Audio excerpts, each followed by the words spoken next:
Le mystère des 5 heures de Jésus et de Marie dans les écrits de saint Jean Eudes. Saint Jean Eudes est contemporain de saint Vincent de Paul. Sa vocation s'explique en grande partie par la situation religieuse de la France à son époque. Les chrétiens vivent dans la superstition. Les puissants donnent l'exemple de tous les vices et les prêtres sont très souvent ignorants, peu zélés.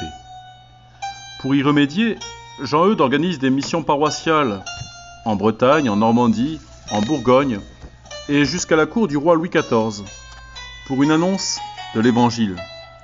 Il donnera près de 115 missions entre 1632 et 1675.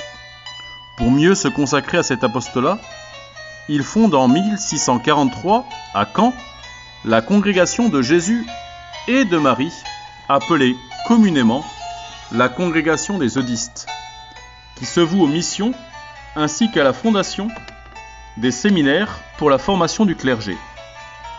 En 1542, il crée l'Institut Notre-Dame de Charité, dont les religieuses se consacreront entre autres au ministère de réhabilitation des prostituées.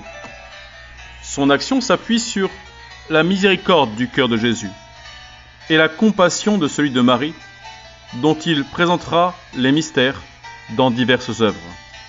Il s'éteint à Caen en 1680, à l'âge de 79 ans. L'enseignement de saint Jean Eudes. Le cœur dans la Bible, c'est la personne, l'être intime et unique, le centre et la source de notre vie intérieure, marquée par l'intelligence, l'amour et la volonté. L'âme qui donne d'aimer et de se dévouer. Saint Jean Eudes va contempler le cœur du Christ et de sa mère, notamment dans son œuvre intitulée « Le cœur admirable de la très sainte Mère de Dieu », commencée dans les années 1660 et terminée en 1680. C'est le fruit de longues années de recherche, de méditation. Il va mettre en lumière dans ce livre, de manière assez complexe, il faut le reconnaître, que le cœur de Marie est un avec celui de son Fils. Le cœur de Jésus comble les hommes de ses libéralités. Il nous donne l'être et la vie avec tous les avantages qui les accompagnent. Il nous donne le monde pour nos usages et nos nécessités, et même pour nos divertissements. Les anges sont nos protecteurs, les saints nos intercesseurs auprès de Dieu, la Vierge Marie notre Mère. Plus encore, il nous donne son Père éternel pour être notre vrai Père. Il nous donne son Esprit Saint pour être notre lumière et notre conduite.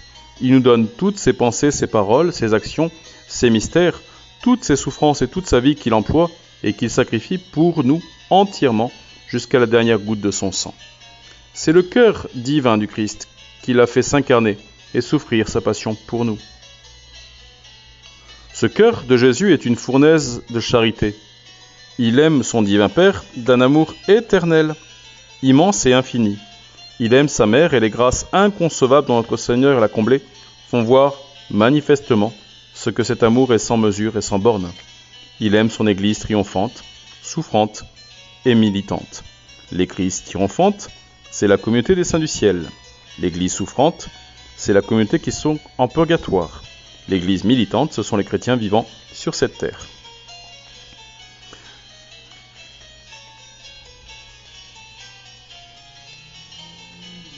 Le cœur de Jésus, enseigne Jean Eudes, est un foyer d'amour qui purifie, qui illumine, qui transforme, qui déifie. D'amour purifiant dans lequel les cœurs sont purifiés plus parfaitement que l'or dans le feu. D'amour illuminant que dissipent les ténèbres de l'enfer dont la terre est couverte et qui nous fait entrer dans les lumières admirables du ciel. Il nous a appelés des ténèbres à son admirable lumière. D'amour sanctifiant qui détruit le péché dans nos âmes pour y établir le règne de la grâce. D'amour transformant qui transforme le serpent en colombe, le loup en agneau, les bêtes en anges, les enfants du diable en enfants de Dieu, les enfants de colère et de malédiction en enfants de la grâce et de la bénédiction. D'amour déifiant qui fait les hommes Dieu, les rendant participants de sa sainteté, de sa miséricorde, de sa patience, de sa bonté, de son amour, de sa charité, de ses autres divines perfections, participants de la nature divine. L'amour du Christ atteint les saints et les pécheurs. Il y a un amour extraordinaire pour les hommes, tant pour les bons et pour ses amis que pour les méchants et ses ennemis, pour lesquels il y a une charité si ardente de tous les torrents des eaux de leurs péchés ne sont pas capables de l'éteindre. les grandes eaux n'ont pu éteindre l'amour. À cet immense amour du cœur du Christ, l'homme est appelé à répondre. Le cœur du Christ nous a été donné afin que nous servions et honorions Dieu, et que nous fassions sa volonté avec un grand cœur et un grand amour, c'est-à-dire avec un cœur et un amour digne de sa grandeur infinie.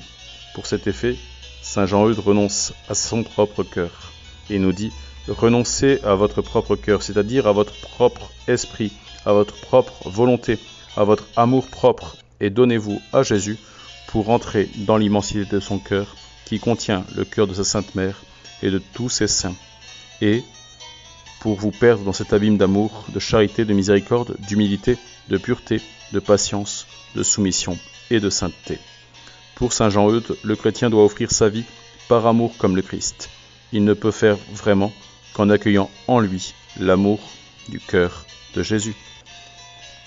L'action de grâce, la réparation, doivent accompagner cette offrande.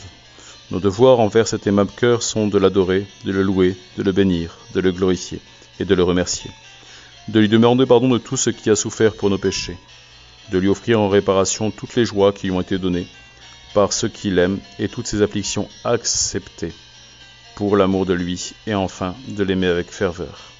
Dans le cœur du Christ, les chrétiens trouvent aide et secours dans ces difficultés et les trésors de la vie éternelle. Nous devons faire aussi usage de ce cœur, car il est à nous. Le Père éternel, le Saint-Esprit, Marie et Jésus lui-même nous l'ont donné pour être notre refuge en tous nos besoins, notre oracle dans tous nos doutes et difficultés, pour être notre trésor. Le cœur du chrétien doit accueillir celui de Jésus. Son cœur doit être semblable à celui du Christ. Le Père éternel, le Saint-Esprit, Marie et Jésus lui-même nous ont donné le cœur de Jésus pour que son cœur batte dans notre cœur, afin que par ce grand cœur, nous puissions aimer et servir Dieu et notre prochain en vérité. Ainsi, les chrétiens reçoivent la joie promise par le Seigneur à ses disciples la veille de sa passion. Voulez-vous donner une grande joie à votre Sauveur, et faites en sorte que votre cœur soit toujours joyeux? Aimez votre très aimable Sauveur par-dessus toute chose. Aimez votre prochain comme vous-même, voilà tout. Nous l'avons dit plus haut, saint Jean-Eudes, le cœur de la Vierge est avec celui de son Fils. Marie a porté et porte le Christ en son cœur. Cette Vierge incomparable, note saint Jean-Eudes, en reprenant l'enseignement d'Augustin, a conçu le Fils de Dieu dans son cœur virginal avant de le concevoir dans sa chair. Elle ne l'a pas porté en son sein durant 9 mois seulement, mais elle l'a porté dans son cœur dès le premier commencement de sa vie, et elle le portera éternellement. Ce cœur est un ciel vivant, dans lequel le roi du ciel et de la terre est aimé, plus ardemment et glorifié, plus parfaitement que dans le ciel. Aussi est-il tout amour pour Dieu, car il n'a jamais rien aimé que Dieu seul, et ce que Dieu voulait, il n'a jamais rien voulu de ce qu'il ne pouvait pas, mais encore parce que la Mère de Dieu a toujours mis toute sa joie en la très aimable volonté du Seigneur. Ce cœur de Marie est aussi tout amour pour nous. Il est un cœur qui a souci des pauvres, des veuves, des orphelins, des malades, des captifs, des prisonniers, des hommes sans défense, livrés à la malice et à la violence des hommes. Il veille sur ceux qui sont dans la tribulation, les voyageurs, les pèlerins, les missionnaires, les cœurs tourmentés, les âmes de purgatoire. Mais c'est surtout à tant d'âmes qui sont dans l'état du péché et de la perdition qu'il est le plus effroyable de toutes les tribulations, que le cœur de la Mère de miséricorde vient en aide. C'est un cœur qui veille toujours sur nous, et sur les plus petites choses qui touchent. C'est un cœur si plein de bonté, de douceur, de miséricorde et de libéralité, que jamais aucun de ceux qui l'ont invoqué avec humilité et confiance ne s'en est retourné sans consolation. C'est un cœur très généreux, très fort, très puissant, pour combattre nos ennemis, pour repousser et anéantir tout ce qui nous est contraire, pour obtenir de Dieu tout ce qu'il lui demande, et pour combler de toutes sortes de biens. Marie coopère à l'œuvre de notre salut par l'emploi qu'elle fait avec amour incroyable de ce pouvoir spécial que lui donnait son Fils.